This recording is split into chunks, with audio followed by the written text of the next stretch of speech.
बिस्मिल्लाहिर्रहमानिर्रहीम, अस्सलाम वालेकुम। कैसे आप सब हो? सब ठीक होंगे, खैरियत से होंगे आपकी दुआओं से। हम भी एकदम ठीक है और आ रहे हैं मार्केट से यानी इम्तियाज़ से। और आप मेरे चेहरे पे परेशानी नोट कर सकते हैं, कितनी मैं उलझी उलझी सी लग रही थी। इसकी वजह ये है कि मैं ना बच्चों को अपने हस्बैंड के पास छोड़ कर गई थी अकेला। तो अकेले नहीं थे, अपने अब्बा के पास थे, मगर जो है ना मुझे अपने हस्बैंड पर इतना वो नहीं है। पता है, मोबाइल लेकर बैठ जाते हैं ना तो उनको होश ही नहीं रहता है कि बच्चे क्या कर रहे हैं और कहाँ हैं। और मैं तो हर वक्त बच्चों पे कड़ी नज़र रखती हूँ और छोटे बच्चों पे रखनी भी चाहिए। लेकिन उनका ये है कि जब वो मोबाइल लेके बैठते हैं उनको बच्चों का होश ही नहीं रहता है। और जो छोटे बच्चे होते हैं ना, जब वो चलना स्टार्ट करते हैं जो तो वो समझ लें बड़े ख़तरनाक हो जाते हैं बच्चे। और मैं ये आपको ना चिकन क्यूब्स दिखा रही हूँ कि मैं लेकर आई थी। और ये काबली पुलाव का जो मसाला है ना, ये मैंने फ़र्स्ट टाइम लिया है शान का। काबली पुलाव मैं हमेशा अपनी रेसिपी से बनाती हूँ, तो ये मुझे नज़र आया है कि शायद नया आया है, तो मैंने कहा चलो ये भी लेकर ट्राई करते हैं। तो मैं बता रही थी, मेरे हस्बैंड जो है ना, जब मोबाइल ले लेते हैं ना, सच में उनको कुछ याद नहीं रहता है। और फिर ना जब छोटे बच्चे एक तो चलना स्टार्ट हो जाए और फिर अगर वो बोलना ना जानते हो, वो सबसे ज़्यादा डेंजर मामलात होते हैं माँ बाप के लिए। बच्चों को ना हर वक्त देखना पड़ता है, क्योंकि मेरी बेटी जो है ना वो भी चलना स्टार्ट हो गई है, लेकिन बोलती बिल्कुल भी नहीं है। तो ना मुझे उसको देखना पड़ता है कि यार वो कुछ खा ना ले, कोई चीज़ मुँह में उठा ना ले। बड़ी बच्चों पे ना नज़र रखनी पड़ती है। मेरा समझ लें सारा दिन इसी तरह गुजर जाता है। बस एक दफ़ा सुबह सोकर उठ जाओ ना तो समझ लें कि सुकून और बिस्तर इतनी आसानी से नसीब नहीं होता, फिर वो रात को ही होता है। तो यहाँ पे मैं आपको मसालों के डब्बे दिखा रही थी, हमदर्द के, जो हकीम मोहम्मद सईद का ब्रांड है हमदर्द, जिनके दवाखाने हैं, हॉस्पिटल्स हैं, दवाएं हैं, मेडिसिन है, बहुत कुछ है। लेकिन मसाले नहीं थे तो उन्होंने मसाले लॉन्च किए हैं। तो ये मुझे ना इम्तियाज़ के बाहर फ्री में मिले थे, तो वो लड़का डिस्ट्रीब्यूट कर रहा था सबको, जो भी एग्ज़िट हो रहा था शॉपिंग के बाद, तो मुझे वहाँ से मिले थे। तो मैं ये देख रही थी कि यार देखते हैं कि कैसे हैं। अब तो मुझे खुशी भी हो रही थी कि चलो फ्री में कुछ तो मिला। यहाँ पर तो कुछ मिलता ही नहीं है पाकिस्तान में फ्री में, कुछ में सच में कुछ भी नहीं मिलता। बड़े धोखे होते हैं, बड़ी स्कीमें होती हैं, लेकिन सब में फ्रॉड होता है, कुछ हासिल नहीं होता है। तो अब ये सामान सेट करके रखते हैं जगह पर, जो जो जहाँ रखना है। ये तो फ्रीज़र में जाएगा, ये और ये दोनों फ्रीज़र के, ये बिल्कुल जमा हुआ है। अभी भी इसको मैं फ्रीज़र में रख देती हूँ। लेकिन पहले ना मुझे खाना वाना भी पकाना है, तो मैं सोचूँ पहले गैस चेक कर लूँगी गैस आ गई या नहीं। ये पतीली मेरी दूध की धुली भी रखी है, और ये तो फिर चाय बनी हुई है। गैस आई नहीं है तो मैं चाय ना ज़्यादा बना के रख देती हूँ कि आप टाइम चेक करें। ये हो रहा है 6:20 और गैस नहीं आई, तो इसलिए शाम की चाय का टाइम तो फिर ख़त्म हो जाता है, फिर मगरिब होने वाली होती है, तो मैं चाय पहले ही बना लेती हूँ। चाय तो मैंने पी ली थी आते ही। और ये हमारी तो दूध की पतीली है। अभी गैस देखें अभी तक नहीं आई, आवाज़ ही नहीं है गैस की। तो गैस तो आई नहीं है, फिर इतनी देर हो गई है, तो अच्छा ना चाय बनी हुई थी, मैंने पी ली है। बाकी फिर मैं चावल बनाने लगी हूँ, तो ये चावल का मैंने सामान अभी करके रखा हुआ है, फिर मैं ये जल्दी से बनाती हूँ। और यहाँ पे मैं जल्दी जल्दी से रात के खाने की तैयारी कर रही हूँ। बना रही थी आलू चने का पुलाव, और इसमें मैंने ना बचा हुआ सालन था, एक रात पहले सालन बनाया था, तो वो भी मैंने इसमें ऐड कर दिया था गोश्त, उसमें आपको इसलिए नज़र आ रहा होगा। और सच में गैस की इतनी प्रॉब्लम हो गई है, अब तो इतनी लोड शेडिंग हो रही है कि ना फटाफट जो है मैं कोशिश करती हूँ कि जैसी गैस है उसको खाने को कंप्लीट करा जाए। अगर हम शूट वगैरह करने में लग जाएंगे तो मुझे नहीं लगता कि अब खाना रेडी हो पाएगा। तो यहाँ पे कुछ चने जो थे बॉयल हुए हुए और आलू नमकीन थे, इनमें सिर्फ मैंने नमक डाला हुआ था, तो ये मैंने बच्चों के लिए निकाल लिए थे कि बच्चे ना शौक से खा लेते हैं। चावल वगैरह सब मैंने करके रख लिए थे कि बस अब चावल डालने बाकी हैं। और इतनी मुझे थकावट हो गई थी आने के बाद, बिल्कुल ऐसा होता है कि दिल करता है कि आप लेटे रहो, बैठे रहो और कोई काम कर दे आपका, लेकिन सच में ऐसा कुछ भी नहीं होता, सब काम खुद ही करने पड़ते हैं। और यहाँ पे बच्चे ना हस्बैंड के साथ गए थे पार्क, वो तीनों को पार्क ले गए थे जब मैं घर से बाहर गई थी, तो तीनों को थोड़ा सा बहलाने के लिए, तो वो आ गए थे। अब ये बस अपना नाश्ता पानी कर रहे हैं शाम का। और मेरी मुन्नी जो है ना वो बस चाह रही थी कि मुझे मोबाइल मिल जाए, और कुछ रोल पराठे और चीज़ें मैं भी लेकर आई थी। तो हम लोग अभी शाम का नाश्ता करते। मेरे हस्बैंड तो अभी खैर मगरिब की नमाज़ पढ़ रहे हैं। सच में मुझे इन पर बिल्कुल भरोसा नहीं है, इन पर बच्चों को छोड़ती हूँ इतना टेंशन में रहती हूँ, बच्चों को चोट ना लग जाए या कुछ हो ना जाए बच्चों के साथ, तो बस यही सोचते सोचते इतनी मैं घबराहट में जल्दी जल्दी वापस आई थी।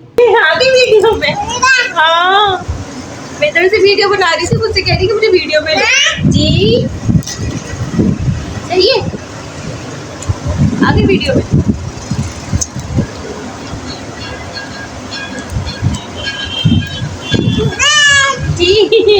बहुत ज़्यादा शौक, वीडियो का शौक आया है।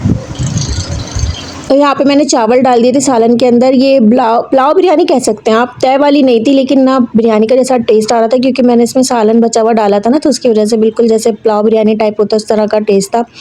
और ये बड़ी मज़े की लगती है मुझे ना, आलू चने की बिरयानी। गोश्त की बिरयानी भी अच्छी लगती है, लेकिन ये भी मेरी फेवरेट है। और बर्तनों में बर्तन चेक करें, बर्तन धो धो के हालत ख़राब हुई है, अब तो इसमें जगह भी नहीं है। और हम आए हैं यहाँ चावल चेक करने। ओह माय गॉड, खुशबू बड़ी अच्छी आई है। मैंने एकदम पूरा ढक्कन खोल दिया, सारी भाप निकल जाएगी। तो यहाँ पे ही रेडी हो गए हैं हमारे चावल भी। थोड़ा सा मैं मिक्स करके भी देख लेती हूँ।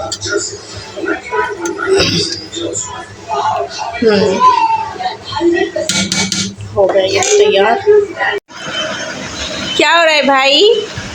एक्सक्यूज मी, ये किसने करा इतना सारा? जी आपने? और अभी किए मैंने घर की सारी सफाई, पूरा घर नीट करा, क्लीन करा, किचन पूरा साफ़ कर लिया, अपना धोवा दिया सब बर्तन।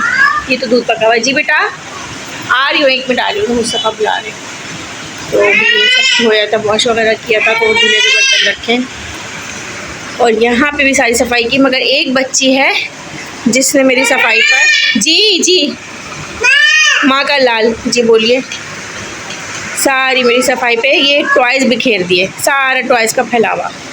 अभी सिर्फ मेरी रह गई है थोड़ी सी डस्टिंग। तो डाइनिंग टेबल को मैं डस्ट करने जा रही थी और मुस्तफ़ा बुला रहे हैं। और यहाँ पे मुस्तफ़ा आ गए थे टॉयज़ समेटने के लिए जो उनकी बहन ने फैलाए थे। तो मैंने ना अपने बच्चों को यही हमेशा बोला कि बेटा जो भी चीज़ आप यूज़ करो, खेलो, जो भी टॉयज़ निकालो, उसको जब खेल आपका फिनिश हो जाए तो उठा के आपने वापस रखना है जगह पर। तो बच्चों को सिखाने से ही बच्चे सीखते हैं। और सारा दिन ना मेरा यूँ ही गुजर जाता है, समझ लें एक दफ़ा सुबह उठ जाओ तो सारा दिन जागना पड़ता है और बच्चों के पीछे पीछे रहना पड़ता है। और जब ये जो छोटी है ना मेरी, इतने छोटे बच्चे जब होते हैं ना जो चलने लग जाते हैं, बस समझ लो उनसे हर चीज़ बचानी पड़ती है। और न जाने कहाँ से इन लोगों के पास ना इतनी चीज़ें आ जाती हैं। कभी कैंची निकाल लेती है मशीन में से, मेरी सिलाई मशीन में से, कभी इसके मुंह से कील निकल आती है। और ना ये हर ख़तरे वाली चीज़ में ना, छोटे जो बच्चे होते हैं हर ख़तरे वाली चीज़ में हाथ लगाते हैं, हर डेंजर चीज़ में हाथ लगाते हैं। तो मुझे ना बस यही होता है कि अल्लाह मियाँ इनकी हिफाजत करने वाले हैं। ज़ाहिर है अल्लाह पाक सब की बच्चों की हिफाजत करे। मैं तो यही सोचती हूँ कि माएँ कितना भी कर लें, लेकिन फिर भी हम लोगों को डर ही रहता है, अल्लाह ना करे कोई बात हो जाए तो रात में आने ना हस्बैंड ने यही बोल देना कि तुम कहाँ थी, तुम क्या कर रही थी। तो इल्ज़ाम हो जाता है। फिर ये होता है कि अपनी औलाद इंसान तकलीफ़ में भी नहीं देख सकता। और भाई इन पे बस नज़र रखते रखते मेरा सारा दिन गुजर जाता है। खैर यहाँ पे मेरे हस्बैंड लाए थे कुछ ग्रोसरी वगैरह, तो वही मैं अब सेट करके रखने की कोशिश कर रही हूँ। यहाँ पर भी ये आ गई हैं छोटी मुझे तंग करने के लिए। और ये काम भी मुझे बड़ा वो लगता है कि एक एक चीज़ को जगह पे रखना, रिफ़िल करना, सारी चीज़ें सफाई करना, यानी वन टू ऑल, कील से लेकर कांटे तक जब आपको सारा कुछ करना होता है ना, तो कहीं ना कहीं फिर आप थकने लग जाते हैं। खैर ये चीज़ें भी ज़रूरी हैं, घर की हिफाजत भी ज़रूरी है, हर चीज़ को करीने और तरीके से रखने में ही ज़िंदगी है, वरना अगड़म शगड़म तो ज़िंदगी कोई भी गुजार ले। लेकिन ज़्यादातर लेडीज़ आजकल तो मैं देख रही हूँ भाई माशाल्लाह बड़े जो हैं वो हो गई हैं, हमेशा से थी हमारी माएँ, हमारे बड़े हमेशा से जो है वो करते हैं काम हमारे, हमने तो अपने बड़ों से सीखा। लेकिन ये है कि आजकल मैं देख रही हूँ कि ज़्यादा अवेयरनेस आ गई है सोशल मीडिया के थ्रू, हर चीज़ के थ्रू, तो हम लोग ना हर चीज़ को बहुत ज़्यादा प्री प्लान से लेकर चलते हैं। ओह माय गॉड, इसका पैकेट फटा हुआ है, देखा ये सही से पैक नहीं हुआ है, खुला हुआ है। जी दाल गिर रही है, ये देखो मेरे को पता चली गई, ये पैकेट यहाँ से इतना खुला हुआ है, तो ये भी दाल गिर जाती है। अच्छा मैंने देख लिया, तो हमारे यहाँ तो बस जितना होता है उनको काफ़ी ज़्यादा। गर्मियों के दिन आपको पता है आजकल गर्मी है तो कीड़े चले जाते हैं, मतलब ज़्यादा अगर स्टॉक कर लो दालें वगैरह तो फिर उनमें बारीक बारीक कीड़े हो जाते हैं। ये सब चीज़ें मैं बड़ा घबराती हूँ। सफाई का और बड़ा आपका हो जाता है कि और आपने सफाई करनी है, उसको नीट करना है। कीड़े हो गए तो वो फेंको पहले, नहीं है तो फिर देखो, फिर फेंको, फिर सफाइयाँ करो, फिर किचन में ना ऐसा लगता है कि सब जगह फैल जाएंगे। तो मैं इन चीज़ों से बड़ी टेंशन में आती हूँ। तो पहले इसको सेट कर लेते हैं, या सेट करना भी मुझे बहुत मुश्किल लगता है। तो दिल करता है कि सामान ला के रख दें और उसको ना जल्दी जल्दी जार में इसकी बर्नियों में भर दें। तो ये करते फटाफट टाइम हो ज़्यादा।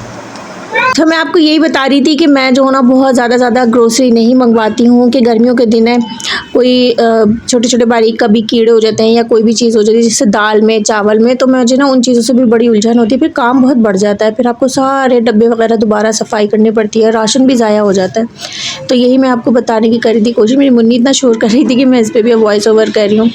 खैर आज तक के लिए इतना ही। इंशाअल्लाह अगर ज़िंदगी रही तो फिर मुलाकात करेंगे नेक्स्ट व्लॉग में।